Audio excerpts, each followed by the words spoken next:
বছরের শুরুতেই দ্বিতীয় ইনিংস শুরু দিলীপ ঘোষের এবং শেষ ৮ মাসে আমরা দেখেছি একাধিক বিষয় নিয়ে কিন্তু বিতর্ক তৈরি হয়েছে। তার মধ্যে অন্যতম দীঘার জগন্নাথ মন্দিরে স্বস্তিক দিলীপ ঘোষের যাওয়া।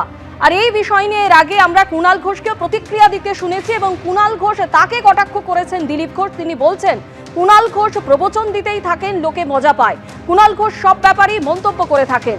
২৬শে নির্বাচনে জগন্নাথ দেবের আশীর্বাদেই রাজ্যে পরিবর্তন হবে, এমনই মন্তব্য করেছিলেন কুণাল ঘোষ। জগন্নাথ দেবের আশীর্বাদ মন্তব্যে পাল্টা কটাক্ষ দিলীপ ঘোষের।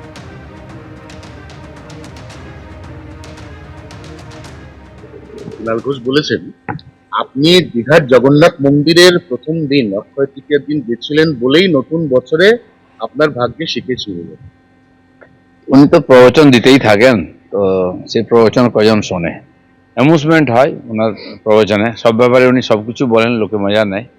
কি হয়েছে না হচ্ছে সেটা তো আমার পার্টি ঠিক করছে। আর ২৬-এর ইলেকশনে কি হবে সেটা মনে হয় জগন্নাথ দেবের আশীর্বাদে পরিবর্তন হবে। আর গতকালই এ বিষয় নিয়ে যে মন্তব্য করেছিলেন কুণাল ঘোষ, তিনি বলেছিলেন নতুন বছর নতুন ইনিংস। দিলীপ দার যে পার্টিতে ফিরল, এটা দীঘার জগন্নাথ দেবের আশীর্বাদ। দিলীপ বাবুর সঙ্গে আমাদের আইডিওলজিক্যাল ব্যাটল, উনিও বিজেপি, আইডিওলজিক্যাল ব্যাটল। কিন্তু আমরা দেখছিলাম ওনাকে ওর দলেরই অনেকে কোণঠাসা করে দিচ্ছে। তাহলে যারা কোণঠাসা করছিল তাদের পারফরমেন্সে দিল্লির ওদের জেঠুরা খুশি নয়, তো সেই কারণে আবার দিলীপবাবুকে ডাকাডাকি করে এনে ফেলছে। দিলীপ দা যে এই আবার পার্টিতে ফিরে এলেন, এটা কিন্তু দীঘার জগন্নাথ দেবের আশীর্বাদ। তার কারণ ওই উদ্বোধনে দিলীপবাবু গিয়ে শটান প্রণাম করেছিলেন, এটা কিন্তু একদম প্রভু জগন্নাথ দেবের আশীর্বাদে আর একবার পার্টির মিটিংয়ে ফিরে আসতে পারলেন দিলীপবাবু। পারলে গিয়ে আর একবার জগন্নাথ দেবকে প্রণাম করে আসবেন। দিলীপ ঘোষ যখন বিধানসভা ভোটের আগে রাজনীতিতে দ্বিতীয় ইনিংস শুরু করছেন, তার আগে শেষ কয়েক মাস ছিল অত্যন্ত ইঙ্গিতপূর্ণ। সক্রিয় রাজনীতি তো দূর, দিলীপ ঘোষকে দলীয় বৈঠকেও তেমনভাবে দেখা যায়নি। মে মাসে আলিপুরদুয়ার, জুলাইয়ে দুর্গাপুর, আগস্টে দমদম এবং ডিসেম্বরে রানাঘাটের সভায় অডিও বার্তা। প্রধানমন্ত্রী যতবার এ রাজ্যে সভা করতে এসেছেন, একটি সভাতেও দেখা যায়নি দিলীপ ঘোষকে।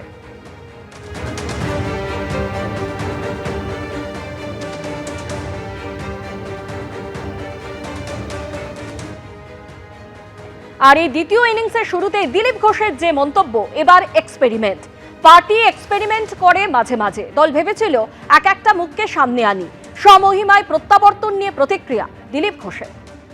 এক একজন ব্যক্তির এক একটা বিশেষ পরিচিতি থাকেই, জায়গা থাকেই, কিন্তু পার্টিও এক্সপেরিমেন্ট করে যে কাকে দিলে কিভাবে হবে।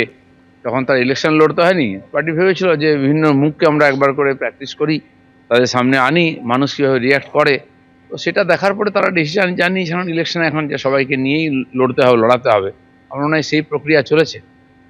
ভোটার তালিকায় সংশোধনের পর্ব চলছে, আর এই আবহে বারুইপুরের খাসমল্লিক এলাকা থেকে ভিন রাজ্যের প্রচুর পাসপোর্ট সহ দুজনকে গ্রেপ্তার করল পুলিশ। ভোটার তালিকা সংশোধনের আবহে পাসপোর্ট সহ গ্রেপ্তারির ঘটনা ঘিরে শুরু হয়েছে রাজনৈতিক আকচাকচি। ভোটের পশ্চিমবঙ্গে রাজনৈতিক দলগুলির কাছে বড় ইস্যু হয়ে উঠেছে অনুপ্রবেশ। তারই মধ্যে চলছে এসআইআরের শুনানি পর্ব। এই আবহেই বুধবার দক্ষিণ ২৪ পরগনার বারুইপুরের খাসমল্লিক থেকে প্রচুর পাসপোর্ট সহ দুজনকে গ্রেফতার করল বারুইপুর থানার পুলিশ।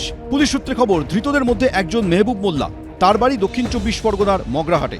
অন্যজন প্রীতম বসু, তার বাড়ি নরেন্দ্রপুরে। উদ্ধার হয়েছে ভিন রাজ্যের বহু বাসিন্দার পাসপোর্ট। স্থানীয় সূত্রে খবর, মাসখানেক আগে বারুইপুরের খাসমল্লিকের নির্জন এই এলাকায় জাহাঙ্গীর লস্করের বাড়ি ভাড়া নিয়েছিলেন ধৃত দুজন। জায়গাটা প্রথমে একদম চারিদিকে গাছ রয়েছে, এরই মাঝে দুটো বাড়ি রয়েছে। এর মধ্যে এই যে বাড়ি, এটা এখানেই গতকাল পুলিশ আধিকারিকরা আসেন, তল্লাশি অভিযান চালান। দুজনকে এখান থেকে পুলিশ আধিকারিকরা অ্যারেস্ট করে নিয়ে গেছেন।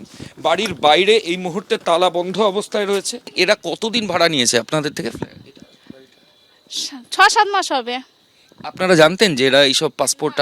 না না না, আমরা এই বিষয়ে কিছু জানতাম না। স্থানীয়দের দাবি, নির্জন এলাকা হওয়ার সুবাদে অনেকেরই যাতায়াত ছিল ওই বাড়িতে। আমরা জানতে পারিনি কোনো সময় যে ও এরকমভাবে কোনো কাজ বাজ করে।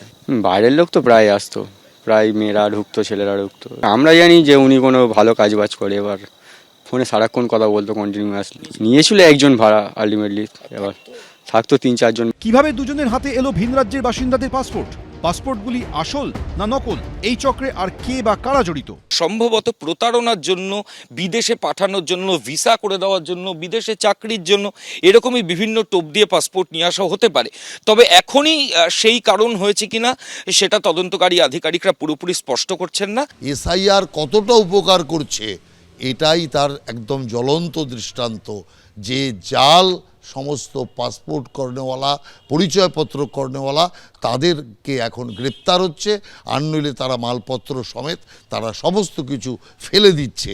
সোর্সের মধ্যে ভূত রয়েছে, অমিত শাহের দপ্তরের মধ্যে ভূত রয়েছে, বিদেশ মন্ত্রকের মধ্যে ভূত রয়েছে। সেই ভূত কারা আইডেন্টিফাই করা হোক, নইলে তো বুঝতে হবে যে এদেশে এসে অন্য দেশ থেকে এসে বহিরাগতদের পাসপোর্ট দেওয়ার পিছনে একটা চক্রান্ত চলছে, চক্র চলছে, এবং যেই চক্র এন্ডোর্স বাই ভারত সরকার মানে অমিত শাহ, নরেন্দ্র মোদী ইজ অ্যান্সারেবল। এদিন ধৃতদের বারুইপুর মহকুমা আদালতে তোলা হলে 4 দিনের পুলিশ হেফাজতের নির্দেশ দেন বিচারক। ময়ূর ঠাকুর চক্রবর্তী, রঞ্জিত হালদার, মুন্না আগরওয়াল, এবিপি আনন্দ। আরজিকর কাণ্ডে আন্দোলনকারী চিকিৎসকদের সংগঠন এবার ভাঙন ধরল। West Bengal junior doctors front ছেড়ে দিলেন অনিকেত মাহাতো। WBJDF এর বোর্ড অফ ট্রাস্ট এবং ট্রাস্ট সভাপতির পদ ছাড়ার কথা জানিয়ে ফ্রন্টকে চিঠি দিলেন আরজিকর আন্দোলনের অন্যতম মুখ অনিকেত মাহাতো। আরজিকর আন্দোলনের অন্যতম প্রতিবাদী মুখ, সামনের সারিতে থেকে নেতৃত্ব দেওয়া চিকিৎসক, সেই জুনিয়র ডাক্তার অনিকেত মাহাতো এবার ছাড়লেন West Bengal junior doctors front. ভাঙন ধরল আরজিকর কাণ্ডে আন্দোলনকারী চিকিৎসকদের সংগঠনে। West Bengal junior doctors front বা WBJDF এর বোর্ড অফ ট্রাস্ট এবং ট্রাস্ট সভাপতির পদ ছেড়ে দিলেন অনিকেত মাহাতো। পদত্যাগ করে চিঠিতে তিনি লিখেছেন, আইনি পরামর্শ উপেক্ষা করে অগণতান্ত্রিকভাবে কমিটি তৈরি করা হয়েছে। আমি আপত্তির কথা বারবার জানিয়েছি। আইনি পরামর্শের কথা বললেও আপনারা কর্ণপাত করেননি। অভয় আন্দোলন পরিচালনা করতেই West Bengal junior doctors front তৈরি হয়েছিল। আন্দোলন চলাকালীন মতপার্থক্য হলেও সাধ্যমতো আমার ভূমিকা পালন করেছি। সরকারের কাছে আমি মাথা নত করব না, শেষ পর্যন্ত লড়ে যাব। আমাদের ওয়েস্ট বেঙ্গল জুনিয়র ডক্টরস ফ্রন্টের অভয়ার ন্যায় বিচারের আন্দোলনের মাধ্যমে আত্মপ্রকাশ, তাহলে সমগ্র মেডিকেল কলেজের সমস্ত ছাত্রছাত্রীদের মতামত নিয়ে কমিটি তৈরি হওয়া উচিত। যেভাবে নতুন কমিটি তৈরি করা হচ্ছে বা নতুন বডি তৈরি করা হচ্ছে সেটা অগণতান্ত্রিক, এবং এই যে ডিডে প্রহিবিশন নেই, লিগ্যাল মান্যতা তারা পাবে না, তাহলে সেই জায়গা থেকে আমি মনে করেছি এটা বেআইনি। তারপরেও যখন ইলেকশন হয় এবং নতুন বডি আত্মপ্রকাশের জায়গা আসে, হোয়াটসঅ্যাপ গ্রুপে ঘোষণা হয়, তখন আমি মনে করি যে একটা বেআইনি এবং অগণতান্ত্রিক পদ্ধতির মধ্যে আমার থাকা উচিত নয়। আরজিকর কাণ্ডের অন্যতম প্রতিবাদী মুখ অনিকেত মাহাতো। অভিযোগ, কাউন্সিলিংয়ের সময় ফার্স্ট ইয়ার সিনিয়র রেসিডেন্ট হিসেবে তার নাম ছিল আরজিকর মেডিকেল কলেজে, অথচ তাকে পাঠানো হয় রায়গঞ্জ মেডিকেল কলেজে। এরপরই রাজ্য সরকারের সিদ্ধান্তকে চ্যালেঞ্জ করে কলকাতা হাইকোর্টে যান প্রতিবাদী চিকিৎসক। সিঙ্গেল বেঞ্চ, ডিভিশন বেঞ্চ হয়ে মামলা গড়ায় সুপ্রিম কোর্টে। 11ই ডিসেম্বর সুপ্রিম কোর্ট সরাসরি প্রশ্ন তোলে, বাকিদের পোস্টিং মেধাভিত্তিক হলে অনিকেত মাহাতোর ক্ষেত্রে নয় কেন? দেশের সর্বোচ্চ আদালত নির্দেশ দেয় 2 সপ্তাহের মধ্যে চিকিৎসক অনিকেত মাহাতোকে পোস্টিং দিতে হবে আরজিকর মেডিকেল কলেজে। বুধবার শেষ হয় সেই সময়সীমা।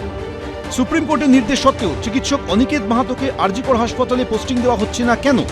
এই প্রশ্ন তুলে গত বুধবারও স্বাস্থ্য ভবনে ডেপুটেশন দিতে যান অনিকেত মাহাতো, দেবাশিস হালদার সহ চিকিৎসকদের একাংশ। মিছিলে অংশ নেন joint platform of doctors, West Bengal junior doctors front, Abhaya youth forum ও মেডিকেল সার্ভিস সেন্টারের সদস্যরা। এর 1 সপ্তাহ পর এবার ওয়েস্ট বেঙ্গল জুনিয়র ডক্টরস ফ্রন্টটি ছেড়ে দেওয়ার সিদ্ধান্ত নিলেন অনিকেত মাহাতো। সন্দীপ সরকার, এবিপি আনন্দ। এবিপি আনন্দ, এগিয়ে থাকে, এগিয়ে রাখে।